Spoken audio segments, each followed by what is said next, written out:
오늘은 13절에 있는 말씀을 가지고 이렇게 살펴보려고 해요. 포인트는 시험과 악에 대한 내용이에요.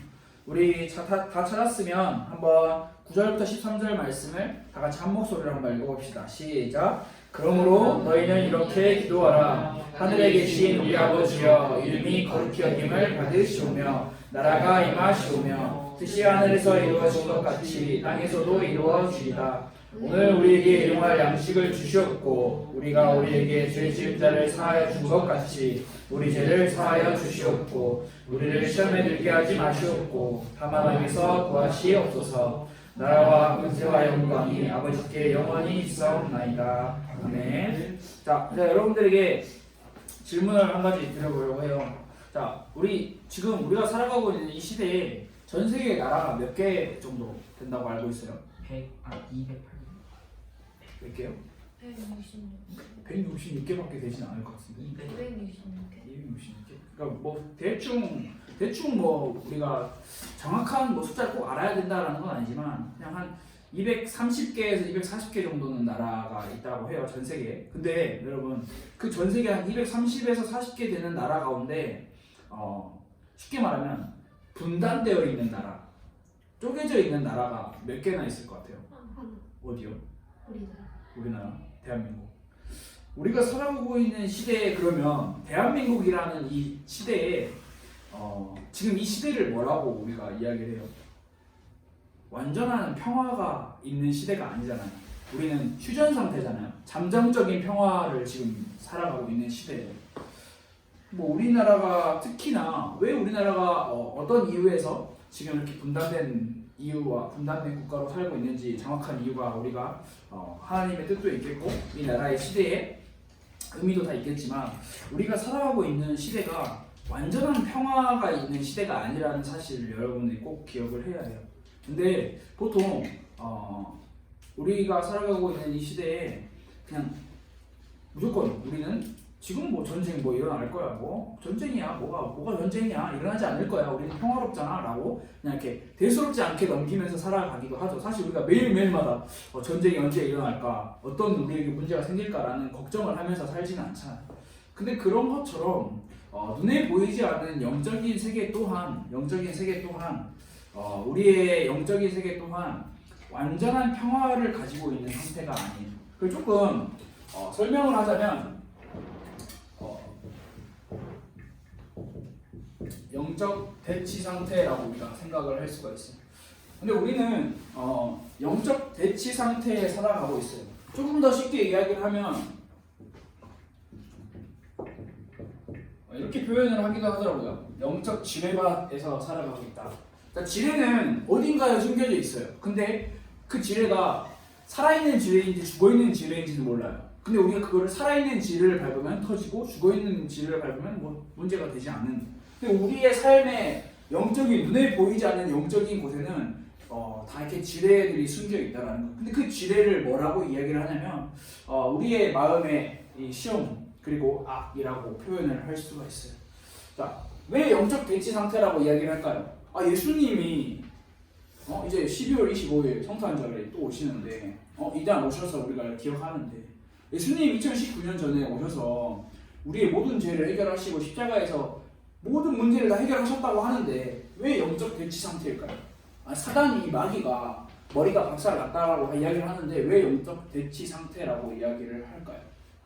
여러분들 그런 거에 대해서는 우리가 전혀 궁금하지 않고 살아가잖아요. 사실 그냥 뭐 사는 거지라고 우리가 살아가는 세상이죠. 왜 우리가 살펴볼게 우리를 유혹하는 것을 보고 우리는 시험이라고 이야기를 할 수 있는데 시험에 든다는 것은 유혹에 지는 것을 우리가 생각할 수 있어요. 자, 시험 유혹이라고 할 수 있어요. 근데 이 시험과 이 유혹이라는 것은 예를 들어서 우리의 마음에 하나님을 향한 한 마음이 있었어요. 본래 하나님을 향한 한 마음이 있었는데 이 하나님을 향한 한 마음이 쪼개져서 이 온전한 한 마음에서 두 마음 혹은 세 마음, 네 마음, 다섯 마음 뭐 몇 가지의 수만 가지의 마음이 생겨버리는 것을 시험의 시작, 유혹의 시작, 본질이라고 이야기를 하는 거예요. 자, 우리의 마음이 이미 이렇게 많이 나눠지지 않아도 우리의 마음이 하나님을 사랑하는 한 마음에서 반쪽만 되어버려도 우리가 온전히 우리의 마음이 하나님만을 바라보지 못하고 다른 것을 바라보게 되면 하나님은 우리를 전적으로 사랑해요. 그런데 우리는 하나님 사랑하는 마음 따로 있고 뭐 쉽게 말하면 세상을 사랑하는 마음이 따로 있어. 그러면 하나님이 우리를 사랑하시는 그 마음이 그냥 짝사랑에 불과하게 돼버리는 거예요. 여러분 다 짝사랑 해봤어요? 지금 여러분 은교랑 예지가 하고 있는 세븐틴을 사랑하는 이 마음이 짝사랑이에요. 세븐틴이 이 아이들을 사랑하진 않거든요. 짝사랑, 그냥 일방적인 짝사랑. 근데 그 짝사랑이 이루어지면 정말 로맨틱하고 엄청난 감동의 스토리가 있겠지만 짝사랑이 이루어지지 않는다라는 거는 보통 한쪽만 일방적인 사랑을 하다 보면 결국에는 상대방은 받아주지 않는 사람. 그럼 결국에는 이 시험과 유혹, 이 두 마음의 이 사랑은 상호적이지 않은 사랑, 관계가 없는 사람을 이야기하고 있어요. 이 시험은 이렇게 이야기를 할 수가 있는 거예요. 많은 사람들이 시험을 하나님이 주신다라고 생각을 해요. 하나님이 주시는 시험도 있어요. 하나님이 지금 하나님이 시험하시는 거야 라고 생각을 하기도 해요. 그런데 우리가 가만히 잘 생각을 해보면 정작 시험에 들게 한 그 요인이 있어요. 원인이 있어요. 그 원인이 뭘까요? 여러분들 뭐라고 생각해요? 형민이는 뭐라고 생각해요? 시험에 들게 한 원인 모르겠어요? 모를 수도 있죠. 자, 하나님께서는 먼저 확실하게 이야기를 하면, 자, 하나님께서는 시험을 하시기도 하고요. 또 다른 시험은 사단이 시험을 하기도 해요. 근데 이걸 결과적으로 우리가 놓고 봤을 때 하나님의 시험은 죄나 악으로 통하는 시험이 아니고요. 하나님을 얼마나 잘 섬기고 하나님께로 더 나아올 수 있게, 하나님을 사랑할 수 있게 하시는 테스트, 일종의 테스트고요. 마귀가 시험하는, 사단이 시험하는 시험은 죄와 악으로 나아갈 수 있게 부추기는 시험이라고 생각을 할 수 있어요. 여러분들이 야고보서 1장 13절에서 15절의 말씀을 보면 이 성경 말씀이 이렇게 기록을 하고 있어요. 오직 각 사람이 시험을 받는 것은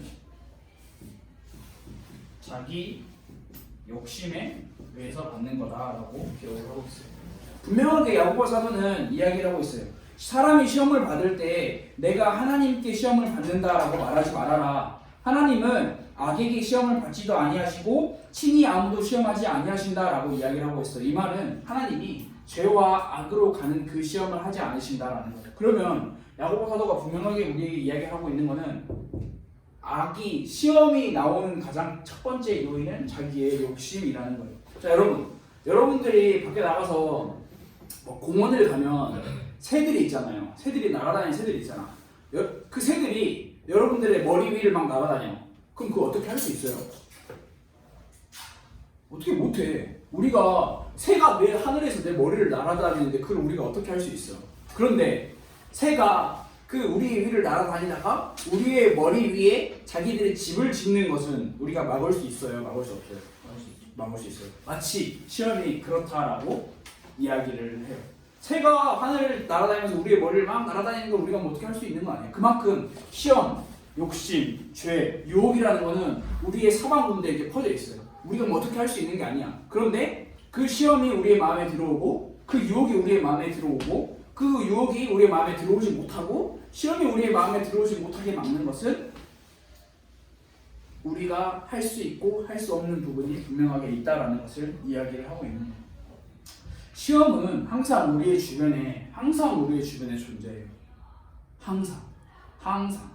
여러분들이 뭐에 시험이 드냐? 요새 청소년 때는 뭐에 시험이 될까요? 가장 큰 시험. 오늘 교회 가기 싫은데 친구랑 놀고 싶은데 시험이에요. 여러분들이 가장 많이 마주할 시험. 지금 내가 이걸 할 때가 아닌데 나 공부해야 되는데 여러분 공부 다 이러려고 공부 안 하니까 상관없지만 엄마 너 놀아야 되는데 지금 내 교회 갈 때가 아닌데 다 시험이에요. 근데 그 시험이 죄와 악을 부추기는 시험이냐 그렇지 않느냐의 차이가 분명하게 있는 거예요. 우리의 마음속의 죄는 하나님의 뜻 이외에 다른 것에 끌리는 성향이 훨씬 짙어요. 죄는 여러분 사단과 마귀가 주는 우리에게 주는 이 죄와 이 악은 굉장히 아름다운 것으로 포장을 해요. 굉장히 아름다운 것. 이 전혀 시험이거나 죄라고 생각을 하지 못하게. 그런데 사단과 마귀가 가져다 주는 죄와 시험은 우리를 결국 사망으로 안내를 하기 마련이에요. 성경 말씀에 보면 이 시험을 많은 사람들이 당했어요. 뭐 제일 처음에 창세기 보면 제일 처음에 누가 시험을 당했어요? 자, 아담과 하와 중에 하와가 제일 먼저 시험을 당했죠. 자, 하와는 그 시험에 통과했어요? 통과하지 못했어요? 통과하지 못한 결과가 어떻게 됐어요? 창세기 3장 하나님을 떠나는 문제가 찾아왔죠. 또 창세기 12장에 보면 이스라엘의 최고의 아버지, 믿음의 선조라고 할 수 있는 아브라함은 어떤 시험을 당했어요? 여러분들 이삭, 그치? 자기의 100살 때 낳은 아들을 칼로 찔러 죽여서 번제로 제물로 나한테 바쳐라 라는 시험을 하나님께서 주셨죠. 근데 그게 하나님이 아브라함이 이 이삭을 죽이냐 안 죽이냐라는 그런 이 죄와 악을 부추기는 시험이 아니라 이 아브라함이 나를 얼마나 사랑하고 나를 얼마나 믿고 있는지에 대한 테스트였던 겁니다. 근데 신약으로 확 넘어가 봅시다. 신약에 예수님은 어떤 시험을 받으셨어요? 마귀한테. 그치? 그 세 가지의 시험을 받으셨어요. 뭐 돌로 떡을 만들어 먹어라. 성전 꼭대기에서 뛰어내려와라. 그럼 천사가 너를 받아줄 것이다. 뭐 마지막으로 나한테 엎드려 절하면 내가 세상을 다 주겠다. 시험을 받으셨어요. 그만큼 우리의 주변에는 시험이라는 게 진짜 막 힘든 사람들한테만 시험이 있는 게 아니에요. 상대적으로 힘들고 어려운 사람들, 가난하고 병든 사람들에게만 시험이 있는 게 아니라 우리 모두에게 다 시험이 우리에게는 주어져 있는 거예요. 그런데 그 시험이 우리의 마음이 한 마음이 아니라 그 마음이 갈라지는 그 순간 우리의 마음에는 시험이 계속 파고들게 된다는 거예요. 근데 그 시험은 이 악이라는 것과도 연결이 되어 있는 거예요. 악이 뭘까요? 악이 영어로 뭐예요? 뭐라고요? 애지야? 뭐예요? 자, 악마가 영어로 뭐예요? 데빌과 연결돼 있어요. 맞아요. D만 빼면 그게 악이에요. 영어로 이게 연관의 상당성이 있어요. 사단이 가져다 주는 악. 그게 그냥 우리가 언어를 조금 더 진지하게 공부해 보면은 진짜 어렵지만 그 부분이 상당히 이게 원래의 언어를 우리 살펴보면 재밌는 부분이 많이 있어요. 근데 이 성경은 이 악 그리고 사단이라는 부분에 대해서 상당히 많은 양을 할애해서 기록을 하고 있어요. 성경이 말하는 사단에 대한 설명, 가장 쉽게 설명하면 이 공중 권세 잡은 자라고 설명을 하고 있어요. 근데 여러분 사단이 진짜 있다고 생각해요?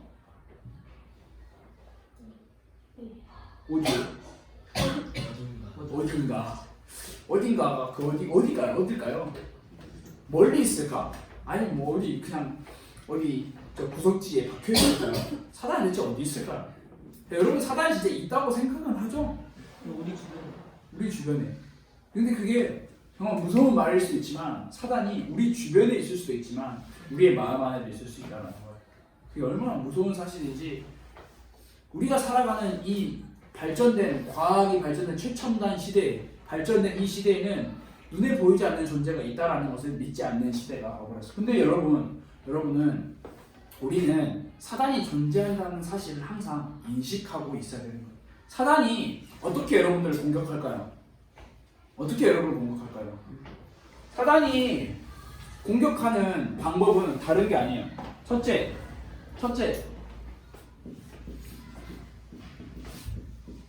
생존 방식을 놓고 공격을 해요. 자, 일단 생존 방식이 뭐가 있어요? 의식주, 먹고, 입고, 자고, 사는 것에 대한 불안감을 조성을 해요. 내가 너무 가난해. 밥을 못 먹고, 잠을 못 자고, 이렇게 힘들게 살아. 라는 불안감을 조성해요. 두 번째, 사단은 관계를 공격해요. 저 사람이, 저 인간이, 이 사회가, 이 나라가, 이 민족이 이 나를 오사하게 구네. 세 번째로 사단이 얼마나 지혜로운 존재냐면 사단은 우리의 강한 것을 가지고 공격하지 않고요. 사단은 우리의 약함을 공격해요. 자, 여러분들 다 개인적으로 약한 거 하나씩 있죠? 없나요? 완벽한가요? 뭐가 약해요? 은교는 예를 들어서 뭐가 약해요? 공부? 자, 뭐 혹시 여러분들 중에 잠에 약한 친구들도 있어요? 그 뭐요? 뭐 그런 거? 뭐 돈에 약한 친구들 있어요? 저요. 너 돈? 돈 좋잖아요. 돈 좋지. 나도 좋아요. 자, 뭐 또 뭐가 있을까요? 뭐 인간관계에 약한 친구들도 있어요. 저희 세븐틴에 약해요. 네, 알겠습니다. 저 친구가 대체 왜 나한테 이렇게 말하지? 사단은 굉장히 지혜로워요. 우리의 강한 것을 가지고 공격하지 않아요. 우리의 약한 것을 가지고 공격을 한다는 것. 죄는, 악은 우리의 주변에 항상 존재하고 우리를 항상 유혹하고 넘어뜨리려고 한다고 성경에서는 분명하게 기록을 하고 있어요. 자, 여러분이 그러면 이제 성경에서는 이야기를 해요.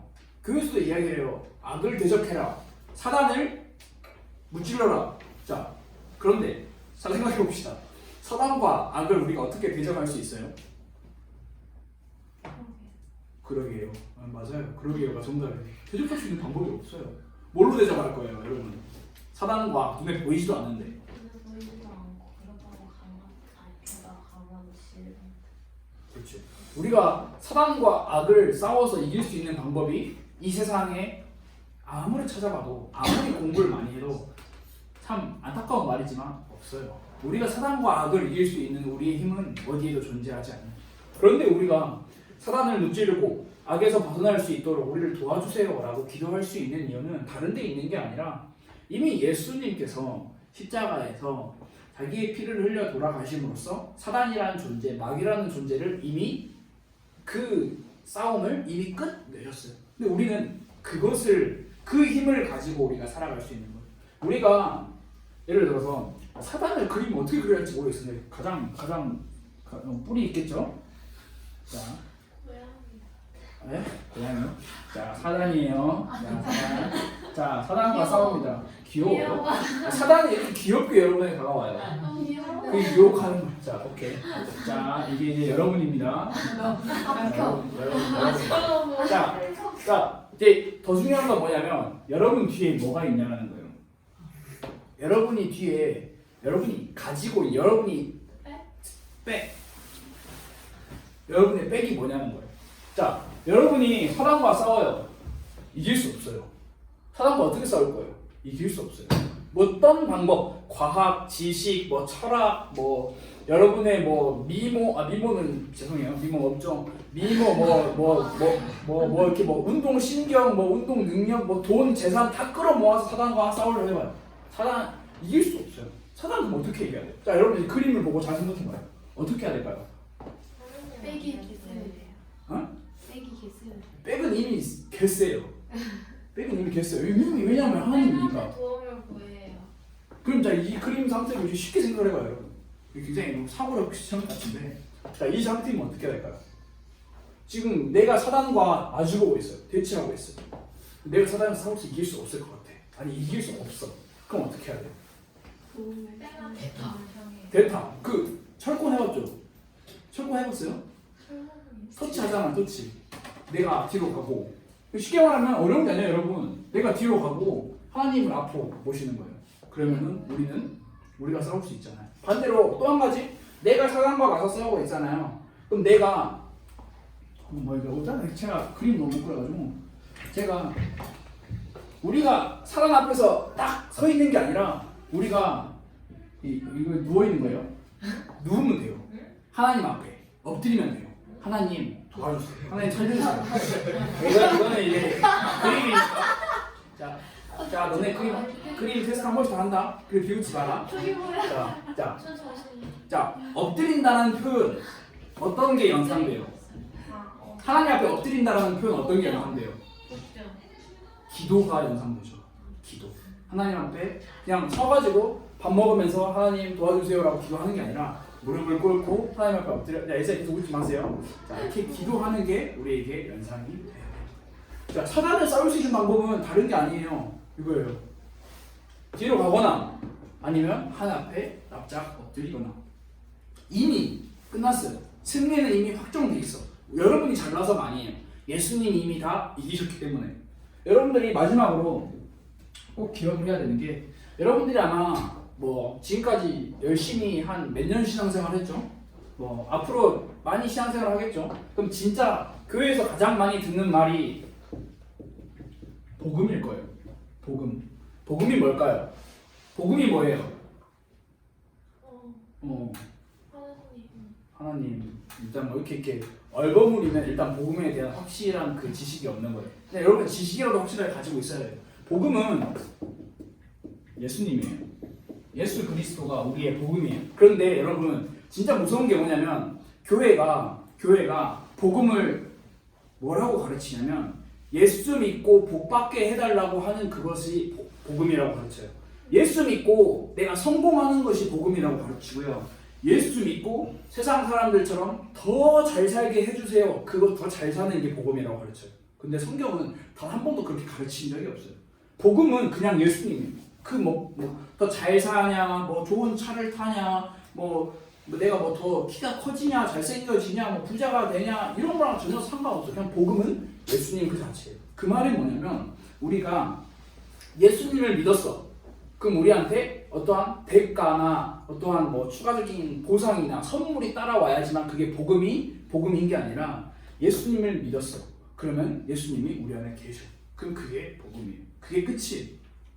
근데 교회가 진짜 무서운 게, 여러분들이 예수님을 정말 마음속에 영접했으면 여러분들은 사업도 잘 되고, 맞아요. 우리 틀렸다는 말이 아니에요. 여러분 사업도 잘 되고, 여러분들 뭐 집에도 건강하고, 집이 건강하고 뭐 이렇게 막 다 잘 될 거예요 라고 얘기해. 그러면 안 되는 사람은 복음이 없는 것처럼 느껴지게 만들어버리는 거예요. 근데 그게 진짜 무서운 거예요. 여러분들이 지금 청소년 시절에 다른 것은 다 기억하지 않아도 돼요. 그런데 성경이 말하는 복음은 예수님 그냥 그 자체라는 것을 꼭 기억을 해놓으면 좋을 것 같아요. 예수 믿고 세상 사람들처럼 그보다 더 잘 살게 되는 것이 복음이 아니라는 것. 복음은 예수님을 믿고 예수님을 내 마음속에 모시는 것이 복음이라는 것. 여러분들이 그것을 꼭 기억하는 여러분들의 청소년 시절이 됐으면 좋을 것 같아요. 여러분 다른 것은 기억하지 않아도 돼요. 여러분들이 사단을 맞서 싸울 수 있는 방법은 없어요. 여러분들이 힘과 능력으로 사단을 맞서 싸울 수 있는 방법은 없어요. 하나님 앞에 납작 엎드려서 또 하나님이 뒤로 숨어서 하나님의 도우심을 구하는 게 우리한테는 가장 현명하고 가장 완벽한 방법이라는 거. 여러분들이 꼭 그 사실을 기억했으면 좋을 것 같아요. 이번 주 한 주간도 시험에 들지 말고 악에서 우리를 구하여 주세요라는 그 기도가 여러분들에게 있기를 원해요. 우리 같이 한번 기도합시다. 하나님, 우리 주변에 항상 우리를 시험하고 우리를 넘어뜨리려고 하는 존재들이 많습니다.